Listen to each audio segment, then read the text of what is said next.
I wasn't looking for anything when I found the box. It was wedged in the back of Olivia's closet, behind a stack of sweaters she never wore. The wrapping paper was elegant, silver with a deep blue ribbon tied into a perfect bow. Not rushed. Not casual. Thoughtful. The kind of wrapping someone took their time with. At first I smiled. Our 15th anniversary was coming up next week, and Olivia had never been great at surprises. Maybe this was her way of making up for that. I sat on the edge of the bed, the box resting in my hands. It was heavier than I expected. Solid. Expensive. I hesitated for a moment before pulling at the ribbon, unwrapping it carefully. Inside, nestled in black velvet, were a pair of cufflinks. Not just any cufflinks. Gold. Engraved. Elegant. The kind of thing a man only wore if he was trying to make a statement. And these were making a statement, all right. Just not to me. The initials carved into the metal, Jr., were unfamiliar.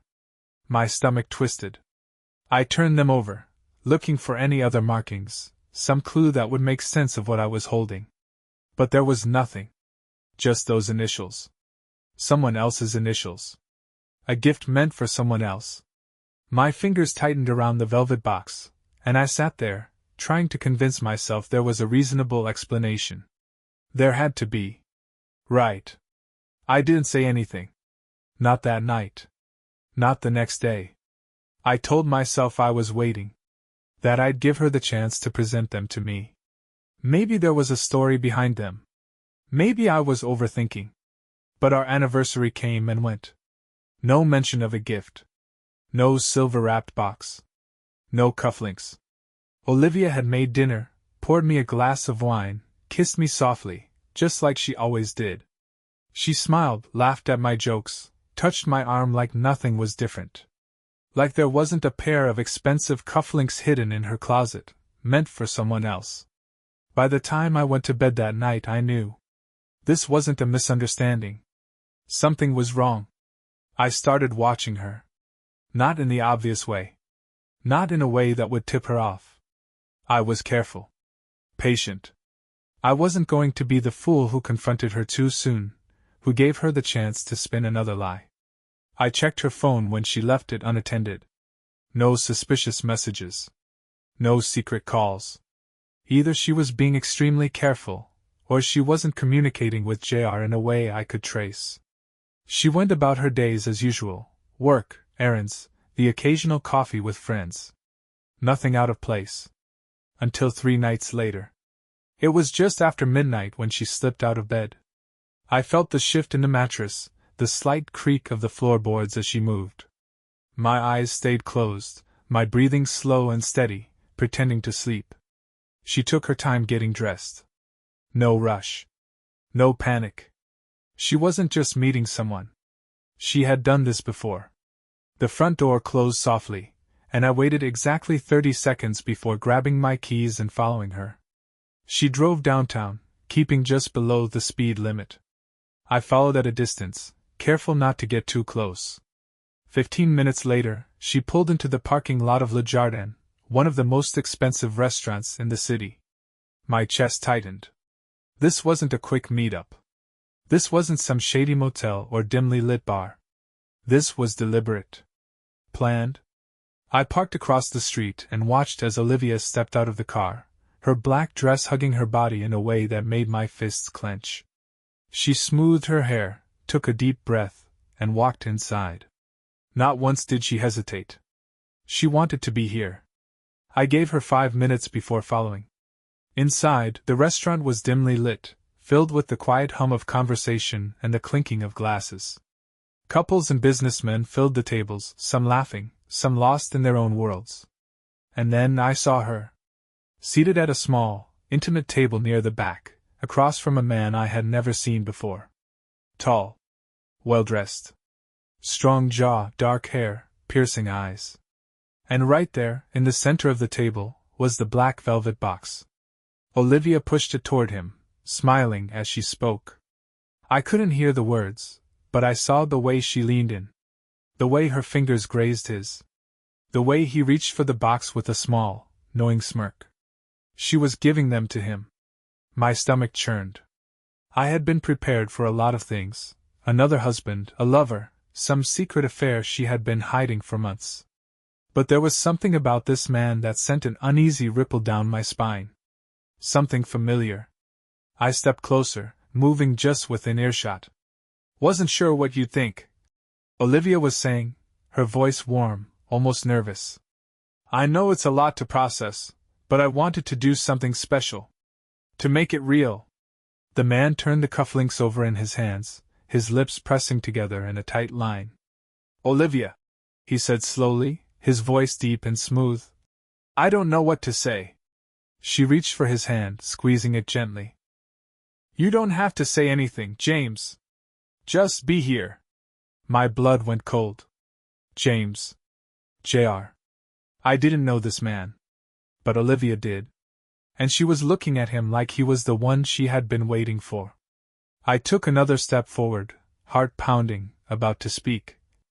Then James turned slightly, giving me a clearer view of his face. And my world tilted. Because I was looking at myself.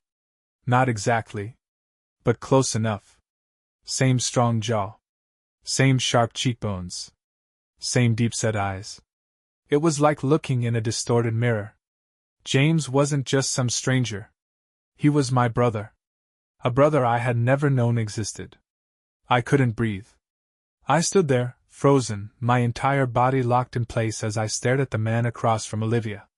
The man who shared my face. Not exactly, not like a reflection, but close enough that it sent a shiver through me. He was me, if I had taken a different path, if life had carved me into someone else. My head spun, my pulse hammering in my ears, drowning out the restaurant's hum of conversation and soft music. I forced myself to step back, to think. This wasn't possible. I didn't have a brother. I was an only child. My mother had told me that for as long as I could remember. There were no missing pieces in my past, no secrets whispered behind closed doors. But Olivia sat across from him, gazing at him like he was the most precious thing in the world, her fingers lightly tracing the rim of her wine glass. My wife. My wife had known about him. Had met him. Had chosen him. A sharp sting of betrayal twisted in my chest, more painful than anything I'd felt when I first suspected her of cheating. This wasn't just an affair. This was bigger. I wasn't just being deceived. I was being replaced. I didn't know how long I stood there, barely hidden behind a tall floral arrangement, watching them, trying to make sense of what I was seeing.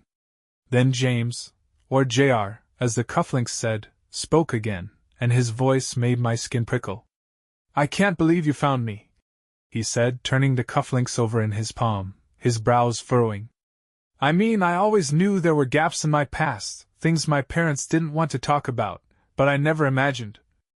Olivia reached across the table, taking his hand in hers. "It took time," she admitted. "But once I started looking, the pieces came together. And when I found you, I knew I had to meet you. That Nathan had to meet you." My name felt like a knife in the middle of their conversation. James sighed, shaking his head. "But he doesn't know." A pause. Then Olivia looked away, pressing her lips together. "No. Not yet. Not yet." My stomach clenched. I had heard enough. I turned and left, walking out of the restaurant in a daze. The night air was crisp, but I barely felt it. My body was running on autopilot as I reached my car, slid into the driver's seat, and gripped the wheel so tightly my knuckles ached. I needed to think. I needed to process. But nothing was making sense. Olivia had found him. She had searched for him, uncovered something that had been hidden from both of us, and instead of telling me, instead of sharing this discovery with her husband, she had kept him a secret. Not just a secret. A relationship. A closeness. A bond that should have been mine. And now, she was sitting there, giving him a gift, looking at him like he was the one she had been waiting for all along. I squeezed my eyes shut, inhaling deeply through my nose. I needed more information. I needed to understand everything. So I did something I had never done before. I followed my wife. When Olivia finally left the restaurant, I was parked down the street, hidden behind a row of cars. She didn't go home. She drove to a high-rise apartment building on the other side of town, the kind of place with doormen and secured entrances, the kind of place people live in, not just visit. She punched in a code at the gate and entered without hesitation. She had been here before. I clenched my jaw, my fingers twitching against the steering wheel. My wife, had another life here, one I had never even suspected. I watched as she disappeared inside, then I pulled out my phone and searched for the building's name. It didn't take long to figure out that the lease on Unit 1208 was registered to James R. Calloway. Calloway. Not the same last name as mine, but close enough that it wasn't a coincidence. I sat there for nearly an hour, my mind racing through every possibility. This wasn't just a chance meeting. Olivia had been seeing him for months. And not just in a casual way. Not in a we just discovered we're family way. This was something deeper. More intimate. I had to know how deep it went. I grabbed my phone and dialed Olivia's number. She didn't answer. I clenched my teeth and texted, "Where are you?"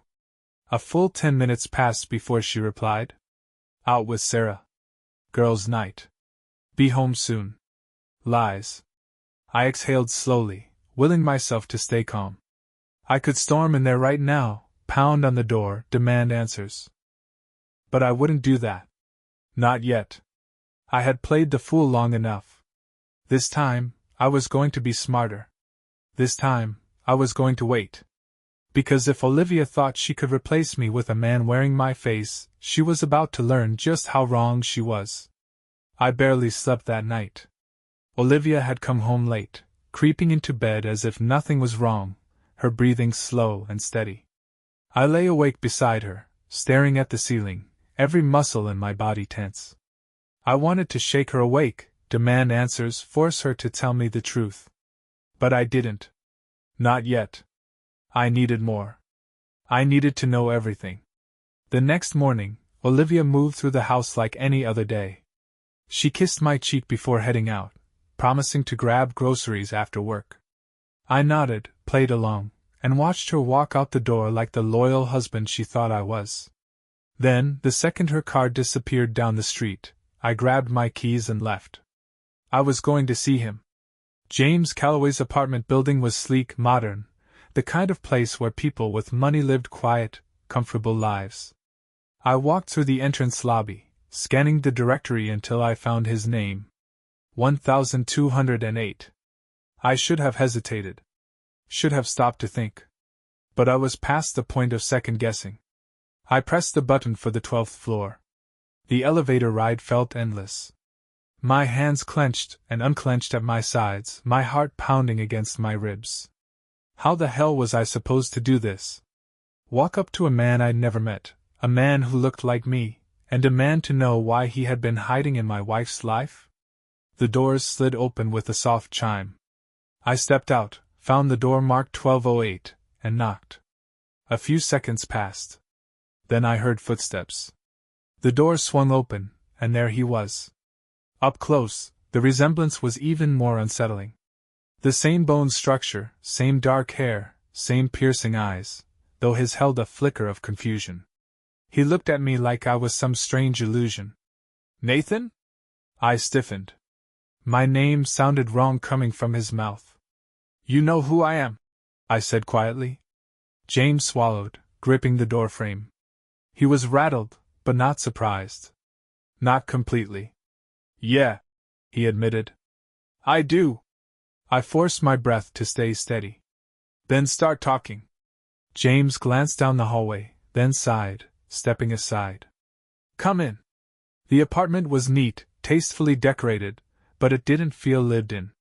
Like someone had put effort into making it comfortable but never quite settled in. James ran a hand over his jaw, still watching me like he wasn't sure I was real. "You found out," he muttered. I clenched my fists. "Yeah, no thanks to you." He exhaled heavily, gesturing toward the couch. "You might want to sit down for this." I didn't. "Just tell me the truth." James hesitated, then nodded. All right. The short version? We're twins. The words hit like a slap. I had prepared for this, had known it the second I saw him, but hearing it out loud still sent a sharp jolt through me. I shook my head. No. That's not possible. It is. His voice was quiet, steady. We were separated at birth. I let out a sharp, bitter laugh. Bullshit. I grew up an only child. So did I, James said, his expression unreadable. Different families. Different lives. I didn't know about you either, not until Olivia found me. My stomach twisted violently. I swallowed hard. How long? 7 months, he admitted. 7 months. My wife had known about him, had been hiding him, for 7 months. I ran a hand through my hair, trying to make sense of it. Why didn't she tell me? James hesitated. And suddenly I knew. I took a slow, measured breath. How long have you been seeing her? James looked away. Silence stretched between us. Then he whispered, 6 months. My body went rigid.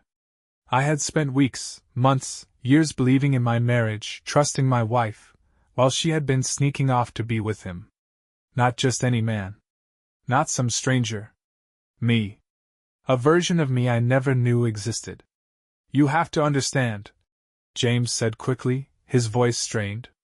It wasn't supposed to happen like this. I let out a hollow laugh. Like this? James ran a hand through his hair. Olivia started looking into your past as an anniversary gift. She wanted to surprise you. Give you a family connection you never had. That's how she found me. I clenched my jaw. And instead of telling me, she kept you for herself? James exhaled. We didn't plan this, Nathan. You didn't stop it either. He had no answer to that. I turned away, my breath coming fast, my mind racing. I had been prepared for an affair. I had not been prepared for my wife to replace me. James took a slow step forward. Nathan, I know you're angry. Angry? I turned back to him, my vision sharp with rage. You don't even know the half of it. He exhaled. I didn't ask for this. Neither did I snapped. But you still took it, didn't you? James swallowed hard. He looked guilty. And maybe some part of him was. But it didn't change what had happened.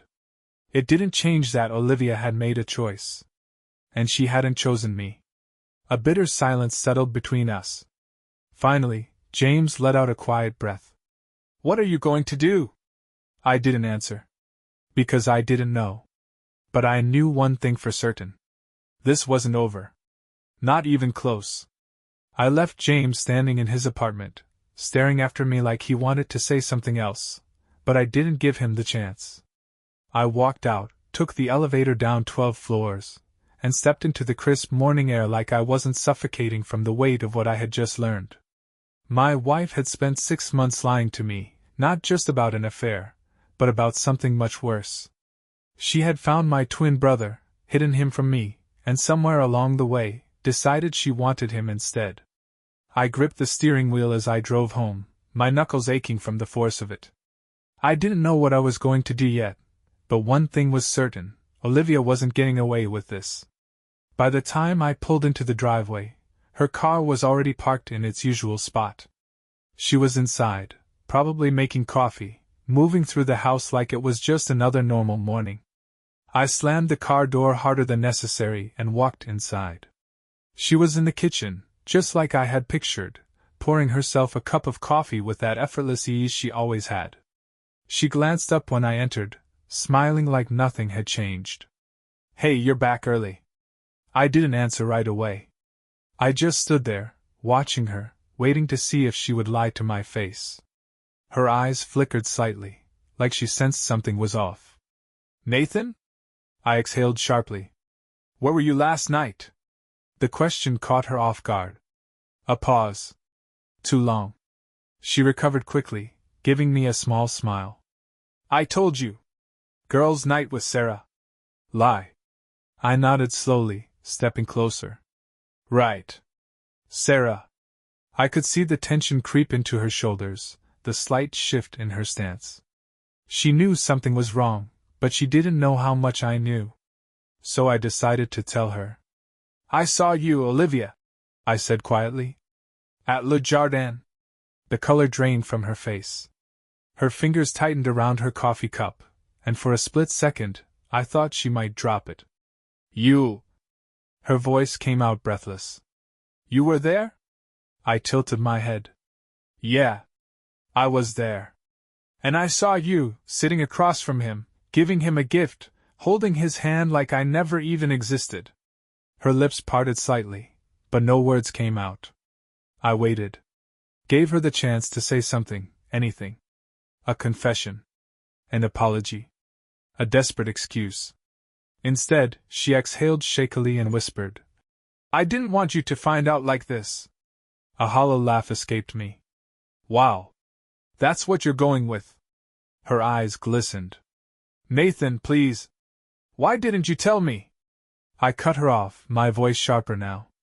Why didn't you tell me I had a brother? She swallowed hard, setting the coffee cup down on the counter. Because I was scared. Scared of what? Her lips trembled slightly. She looked down, as if she couldn't meet my eyes. Scared that once you met him, once you saw what was missing in your life, you'd never be the same. I let out a bitter laugh.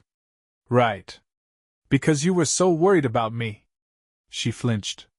That's not fair. Fair? I stepped closer, lowering my voice. What's not fair is my wife sneaking around for months with a man who wears my face and making me think I was paranoid for suspecting something was wrong. She let out a sharp breath.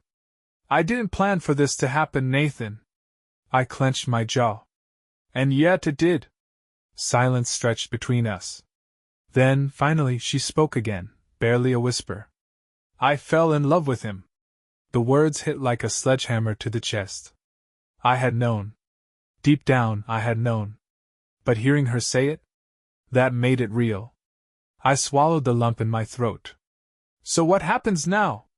She let out a shaky breath, her eyes pleading. I don't know.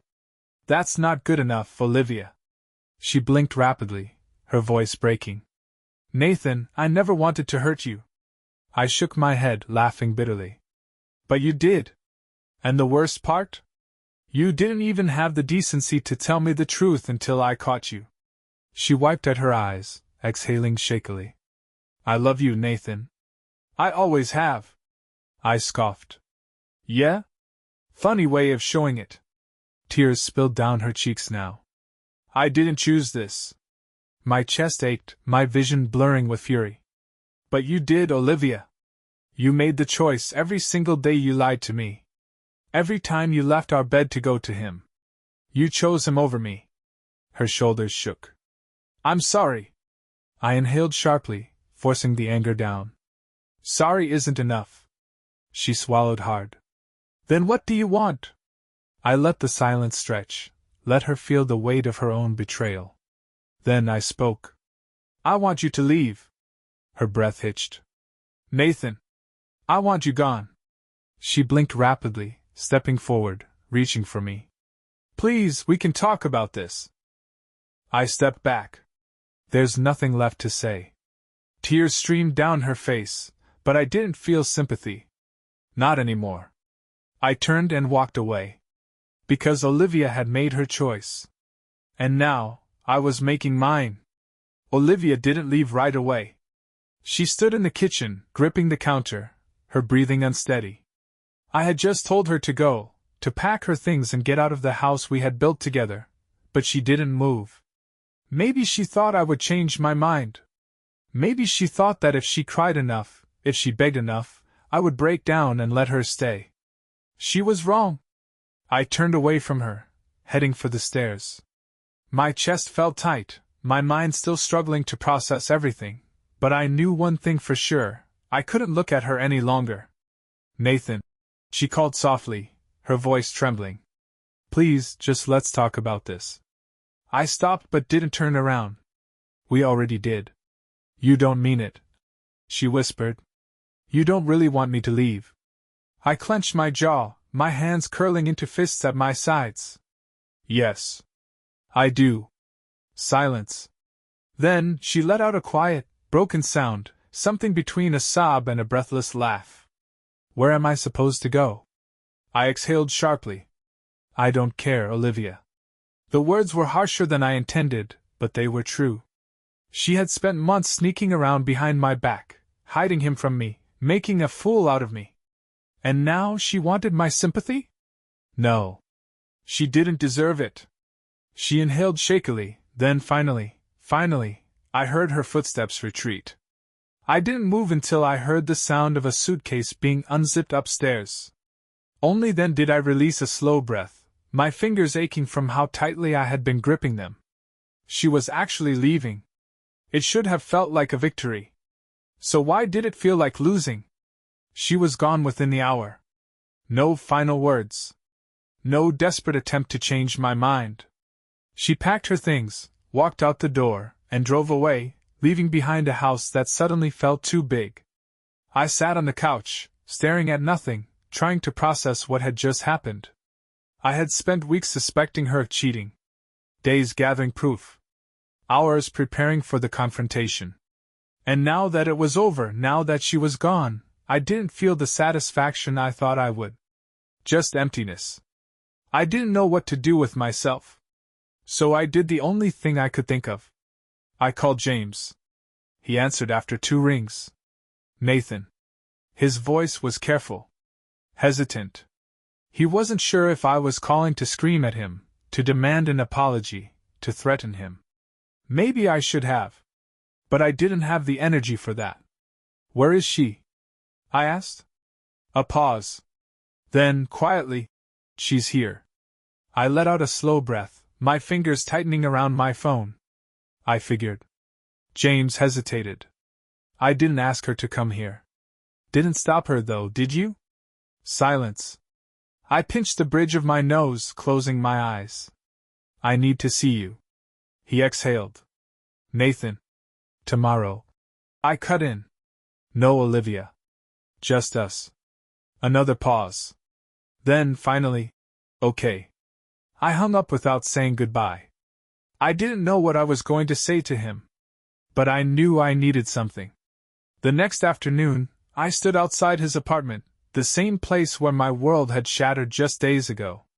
I knocked, and when the door opened, James was already watching me, his face unreadable. Come in, he said quietly. I stepped inside. The place looked different in the daylight, less like the setting of some twisted betrayal, more like just another apartment. But I couldn't separate the two. James shut the door and turned to face me. I know you don't want to hear it, but I am sorry. I studied him. Are you? His jaw tightened. Yes. I didn't know if I believed him. Maybe he was sorry for how it happened. Maybe he wasn't. Maybe he had convinced himself that falling in love with my wife wasn't a betrayal, just some inevitable fate. Did you love her? I asked. James hesitated for a moment before nodding. I still do. A slow, bitter laugh escaped me. Jesus Christ. Nathan. You had 6 months to tell me. I snapped. You had every opportunity to do the right thing, and instead, you sat across from her in some fancy restaurant, while she gave you anniversary gifts meant for me. James exhaled sharply. I never wanted to hurt you. I let out another cold laugh. That's the thing about people like you and Olivia. You do whatever the hell you want, and when the truth finally catches up to you, you throw out a half-assed apology like it erases everything. James looked down, shame flickering across his face. I didn't plan this, Nathan. I shook my head. Doesn't matter. It still happened. He sighed. So what now? That was the question, wasn't it? What now? Did we pretend to be brothers, try to build something out of the wreckage? Did we cut all ties and go our separate ways? Or did we keep circling each other like wounded animals, both too stubborn to let go? I ran a hand through my hair, exhausted. I don't know. James nodded slowly, like he understood. Neither do I. We stood there in silence, 2 men who had started life together without ever knowing it. Now we were here at the end of something, still not knowing where we stood. Finally, I exhaled and stepped back toward the door. I need time. I get it, James said quietly. I hesitated, gripping the door handle. Does she love you? A pause. Then, I think so. The words stung more than I expected. I nodded once and opened the door. Good luck, James. He didn't try to stop me. I walked out and didn't look back. I didn't go home right away. After walking out of James's apartment, I got in my car, turned the key, and just sat there. My grip tightened around the steering wheel, my mind looping through the conversation we'd just had. He was sorry. He still loved her. She probably loved him too. What the hell was I supposed to do with that? I had spent 15 years with Olivia, thinking we were building a life together, thinking she was mine. But she had found someone else, not just anyone, but my own blood, and now that truth was all I had left. I let out a slow breath, resting my head against the back of the seat. For the first time since this whole nightmare started, I felt something other than anger. I felt empty. And I didn't know what was worse. When I finally pulled into my driveway, the house looked different. Colder. Quieter. Olivia's car wasn't there, and for the first time in 15 years, I didn't expect it to be. I stepped inside, half expecting to feel relief, but instead, I was just exhausted.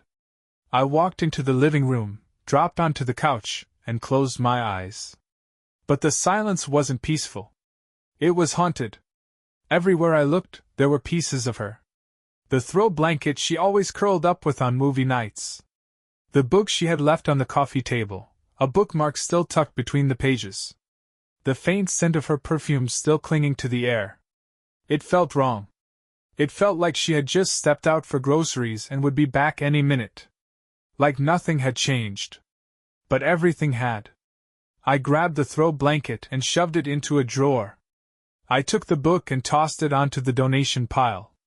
I opened a window, letting fresh air push out the lingering traces of her. Then I went upstairs, pulled the sheets off our bed, and threw them in the trash.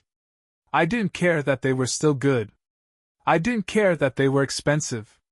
I just couldn't sleep in something that still smelled like her. Days passed. Then a week. People started to find out.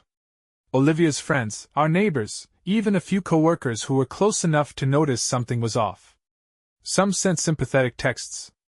Some offered to grab a drink. Most didn't know what to say. And that was fine, because I didn't know what to say either. I wasn't mourning Olivia. I was mourning the life I thought we had. I was mourning the years I had wasted on a woman who had chosen someone else. And as much as I hated to admit it, I was mourning James too. The brother I should have had. The connection I had been robbed of. The childhood we should have shared but never got the chance to. I had spent my life thinking I was whole. But now, I wasn't sure of who the hell I was anymore. One night, a little over a week after Olivia left, I got a text from her. Olivia, can we talk? I stared at the screen for a long time, my thumb hovering over the reply button. Then, finally I typed back. Me, why? A few minutes later she replied. Olivia, because I need to say goodbye the right way. I let out a slow breath, staring at the message. I wasn't sure if there even was a right way to say goodbye. But I agreed to meet her anyway. She chose a small cafe on the edge of town, one we used to go to when we were first dating.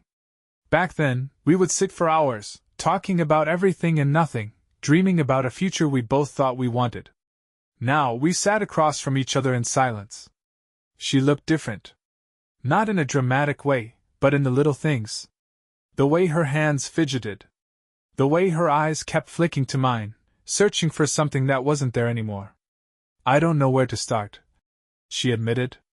I sipped my coffee. Try the beginning. She exhaled. I never wanted to hurt you. I let out a quiet, bitter laugh. That's the easy part to say, isn't it? She flinched. I know. I deserve that. I didn't say anything. She swallowed hard. I didn't go looking for him, Nathan. I went looking for you. For a piece of your past, something I could give you as an anniversary gift. But when I found him, She trailed off. You fell in love with him. I finished. Tears welled in her eyes, and she nodded. I clenched my jaw, forcing the anger down. I wasn't here to yell. I wasn't here to fight. I was here to let her go. I can't change what happened, she whispered. I can't take it back. But I need you to know that I loved you, Nathan. I still do. It just changed. I exhaled slowly. That's the problem, Olivia. You got to choose. And I didn't. Her face crumpled, and for the first time, I saw real regret in her eyes. But it didn't matter. Not anymore. I set my coffee down and stood. Goodbye, Olivia. She let out a shaky breath, nodding as tears slipped down her cheeks. Goodbye, Nathan. I walked out. And for the first time in weeks, I felt free. I didn't look back as I walked out of the cafe. Olivia's tear-streaked face, the regret in her eyes, the way she whispered goodbye like it actually meant something, none of it mattered anymore. I had spent enough time being haunted by the past, by what she had done, by what had been taken from me. I wasn't going to waste another second on her. But as I got into my car and pulled away, I felt something off. Not sadness. Not relief. Something deeper. Something that had been gnawing at me ever since I found out about James. There was still one question I didn't have an answer to. Who took him from me in the first place? I spent the next 2 days digging. Not on Olivia. Not on James. On myself. I had never questioned my past before. Never had a reason to. I had grown up as an only child, raised by parents who loved me. There were no missing pieces. No secrets. Or so I had thought. But as I combed through old records, old documents, I started seeing cracks in the story I had always believed. Hospital records showed that my mother had given birth to 2 babies. 2. But I had only ever known one life. No adoption papers. No death certificate for a stillborn twin. Nothing to explain why James had been erased from my life. Until I found the court order.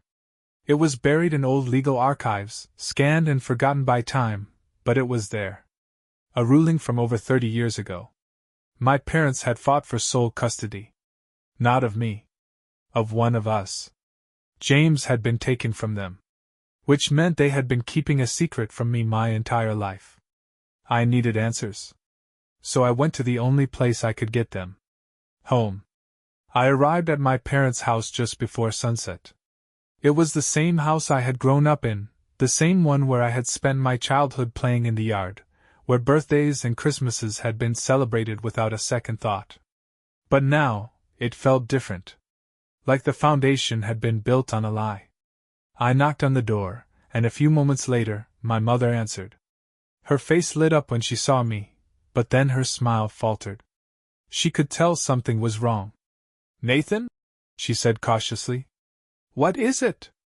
I exhaled sharply. I need to talk to you. Now. She hesitated. Then, without a word, she stepped aside and let me in. She sat across from me at the kitchen table, her hands folded in front of her. My father was still at work, which was probably for the best. I didn't want to have this conversation twice. I found something, I said, placing the court order on the table between us. Her eyes flickered down to the paper. Then, just for a second, I saw something in her expression. A crack. A flicker of fear. She swallowed hard. Nathan, where did you get this? Doesn't matter, I said evenly. I just need you to tell me the truth. About James. She flinched at his name. So she knew. She had always known. I clenched my fists. Why didn't you ever tell me I had a brother? She exhaled shakily, her fingers tightening together. Because we weren't allowed to. I narrowed my eyes. What the hell does that mean? She looked down at the paper again, her lips pressing into a tight line. Then, softly, she whispered, Your father and I weren't his parents anymore. A chill ran down my spine. I waited, letting her gather her thoughts, forcing myself to be patient even though every part of me was screaming for her to just say it. Finally, she did. "You and James were born in a state-run hospital," she said. "At the time, there was an issue with the paperwork. We had already signed the birth certificate, already named both of you, but before we could take you home, a mistake was discovered. The hospital had filed James under another family's name. And in the eyes of the law, he wasn't ours anymore." I inhaled sharply. "So you fought for him?" She nodded, her eyes glistening. "We tried. We tried so hard, Nathan. But the courts sided with the other family. They had already taken him home, already raised him for weeks before the mistake was even caught.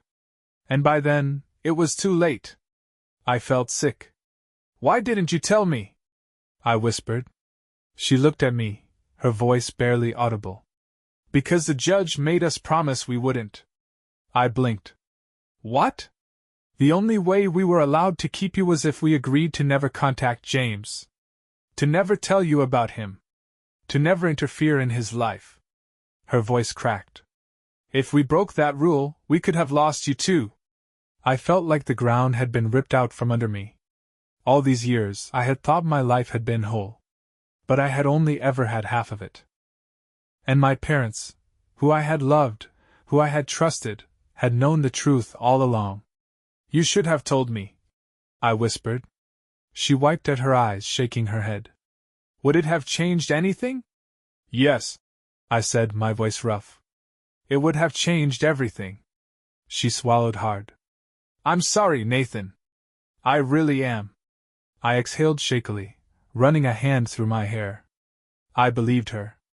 But it didn't undo the years of lies. And now, it was too late to go back. I stood slowly, my body feeling heavier than before. "I need some time." She nodded, looking away, ashamed. I walked to the door, my mind still spinning. And for the first time since finding out about James, I didn't just feel betrayed. I felt lost. I drove without thinking, my mind trapped between past and present. My parents had lied to me. Not out of malice, not because they didn't love me, but because they had been forced to choose.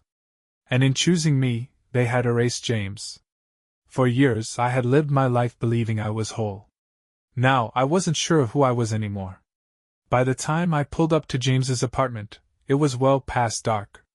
I didn't know why I had come here, what I was even hoping to accomplish. But some part of me, some part that had been buried for 35 years, needed to see him.